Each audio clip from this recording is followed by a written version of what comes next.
Alhamdulillahi nahmaduhu wa nasta'inuhu wa nastaghfiruh wa na'udzu billahi min shururi anfusina wa min sayyiati a'malina. May yahdihillahu fala mudilla lahu wa may yudlilhu fala hadiya lahu. Asyhadu an la ilaha illallah wahdahu la syarika lahu wa asyhadu anna sayyidana Muhammadan abduhu wa rasuluh la nabiyya ba'dahu. Allahumma salli ala sayyidina wa maulana Muhammadin sallallahu alaihi wasallam wa ala alihi wa ashabihi wa man tabi'ahu bi ihsanin ila yaumiddin. Rabbi a'udzu bika min hamazati syayatin wa a'udzu bika rabbi an yahdurun. Subhanaka la ilma lana illa ma 'allamtana innaka antal alimul hakim. La haula wala quwwata illa billahil aliyil azim. Amma ba'du. Fa ya ibadallah, usikum wa iyaya bittaqwallah. Faqad fazal muttaqun. Ittaqullaha haqqa tuqatih wa la tamutunna illa wa antum muslimun. Qala Allah Ta'ala fil Qur'anil Karim wa huwa asdaqul qa'ilin. A'udzu billahi minasyaitonir rajim. Bismillahir rahim. Wal fajri wa layalin 'ashr. Shadaqallahul azim. Wa sadaqan nabiyyil karim wa nahnu 'ala dzalika minasyahidin wasyakirin walhamdulillahi rabbil alamin. Ma'asyiral muslimin wa jumratal mu'minin sidang Jumat rahimakumullah. Tidak ada sikap yang terbaik sebagai hamba Allah yang bertauhid. Cepat atau lambat semua kita akan menghadapi kematian, kecuali langkah takwa yang selalu menyertai kita dimanapun, kapanpun, dan insya Allah dalam kondisi bagaimanapun. Ma'asyiral muslimin rahimakumullah. Sebentar lagi kita akan menghadapi bulan di akhir bulan Hijriah, yaitu bulan Dzulhijjah. Salah satu bulan yang dimuliakan oleh Allah, arba'atul hurum, dari 12 bulan, Dzulqa'dah, Dzulhijjah, Muharram, dan Rajab. Bulan Dzulhijjah ini dalam sebuah hadis Rasulullah SAW mengungkapkan, syahrani la yanqusani, 2 bulan yang tidak memiliki kekurangan, cacat, yang ada keutamaan, keistimewaan, kemuliaan. Syahrul Ramadan wa syahrul Dzulhijjah, bulan Ramadan dan bulan Dzulhijjah. Lalu apa keistimewaan, keutamaan bulan Dzulhijjah, dan apa amalan yang dilakukan di bulan Dzulhijjah? Dalam khutbah Jumat ini kita ingin mencoba menggalinya agar kita dapat memahaminya, mengamalkannya, sehingga kita bisa termasuk hamba Allah yang dimuliakan dunia dan akhirat. Amin. Yang pertama, Allah bersumpah dengan bulan ini di dalam surah Al-Fajr ayat pertama, kedua. A'udzubillahi minasyaitonir rajim. Wal fajri wa layalin 'ashr, demi fajar dan 10 hari-hari bulan Dzulhijjah. Dalam sebuah penafsiran, yang dimaksud layalin 'ashr itu adalah 10 awal bulan Dzulhijjah.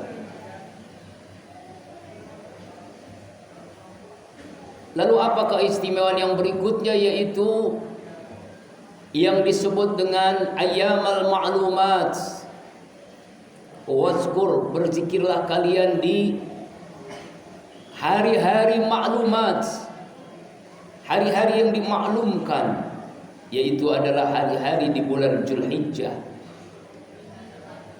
Sehingga dikatakan di bulan Dzulhijjah ini adalah ummatul ibadah, menghimpun induk-induk ibadah di dalam syariat Islam. Seluruh rangkaian ibadah dalam syariat Islam ada di bulan Dzulhijjah. Salat hari raya Idul Adha, puasa, terutama puasa Arafah, Kurban hanya ada di bulan Dzulhijjah.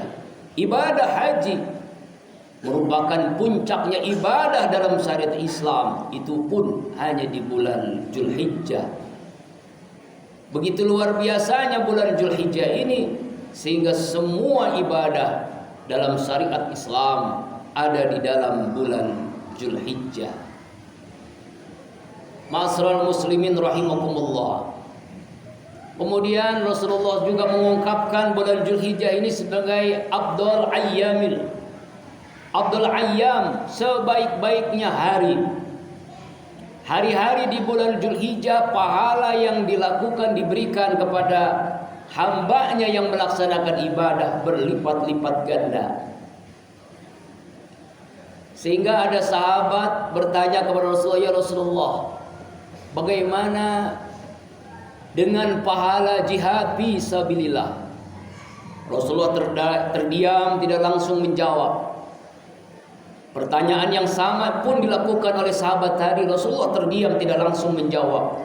Baru ketiga kalinya, ketika pertanyaan yang sama, lalu Rasul menjawab, "Allah yarji'a." Jika engkau tidak kembali pulang, maka jihad itu lebih utama dibandingkan ibadah di bulan Dzulhijjah. Artinya adalah ibadah-ibadah yang kita laksanakan di bulan Dzulhijjah itu jauh lebih utama. Kalau kita jihad membela agama Allah, pulang dalam keadaan sehat walafiat. Tapi ketika kita wafat dalam jihad, itu lebih utama dari amalan ibadah di bulan Dzulhijjah itu. Lalu apa di antara amalannya? Yaitu kita disunahkan berpuasa dari awal bulan Dzulhijjah. Menurut hisab Muhammadiyah, insya Allah jatuh tanggal 1 Dzulhijjah, hari Senin besok, 19 Juni 2023. Kita tunggu nanti sidang isbat Kementerian Agama. Tapi pada intinya adalah disunahkan kita puasa sejak tanggal 1 sampai tanggal 9. Bahkan dalam kitab yang di pesantren-pesantren itu dibahas tentang keutamaan puasa dari tanggal 1 sampai tanggal 9 Dzulhijjah. Di antaranya ketika kita mampu puasa, Allah berikan pahala seperti Allah ampuni dosanya Nabi Adam alaihissalam ketika beliau dikeluarkan dari surga ke bumi ini, bertaubat selama lebih 40 tahun. La Rabbana zalamna anfusana wa illam taghfir lana wa tarhamna lanakunanna minal khasirin. Allah terima taubat di tanggal 1 Dzulhijjah. Di tanggal 2 sama dengan pahala Nabi Yunus alaihissalam yang dimakan oleh ikan. Tanggal ketiga, begitu seterusnya sampai tanggal puncaknya tanggal 9 Dzulhijjah. Dan inilah hari yang teristimewa, yaitu hari Arafah. Ketika jamaah haji sedang wukuf di Arafah, kita disunahkan puasa. Man shoma yaumu Arafah yukaffiru sanatan madiyatain. Siapa orang yang puasa di hari Arafah, Allah akan menghapus dosanya selama 2 tahun yang lalu dan yang akan datang. Begitu hebatnya hari Arafah. Dan inilah adalah di antara keistimewaan bulan Dzulhijjah, Yaumul Arafah, hari Arafah. Yaumul Akbar, hari yang paling besar, paling utama. Yaumul Maghfirah, hari di mana Allah ampuni dosa-dosa seorang hamba. Di mana hari segala hajat dimudahkan oleh Allah, segala doa dikabulkan oleh Allah di hari itu. Mahsyarid dunia, mahsarnya dunia adalah hari Arafah. Di mana juga di akhirat, hari itulah pembebasan orang yang disiksa dalam neraka di hari Arafah. Setan iblis hina dirinya ketika di hari Arafah.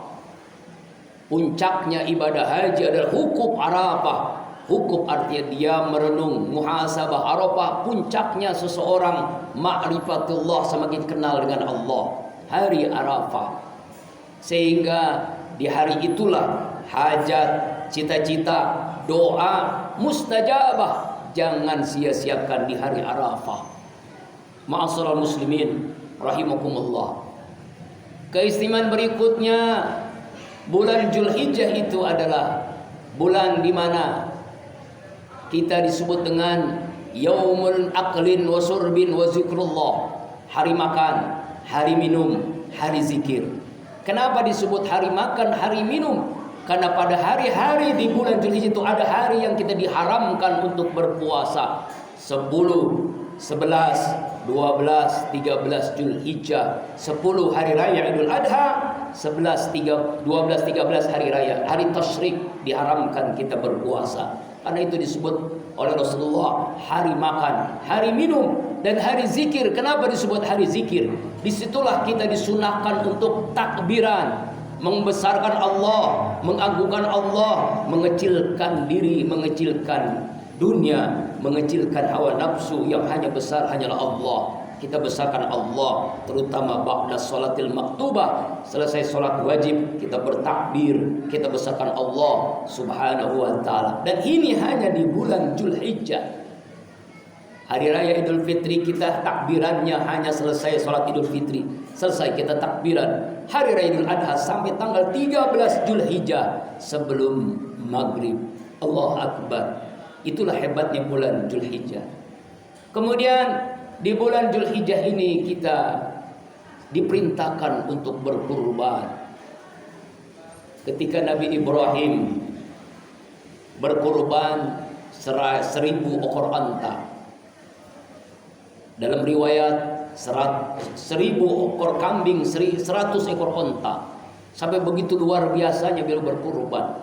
Dan itu dilakukan setiap bulan Zulhijjah.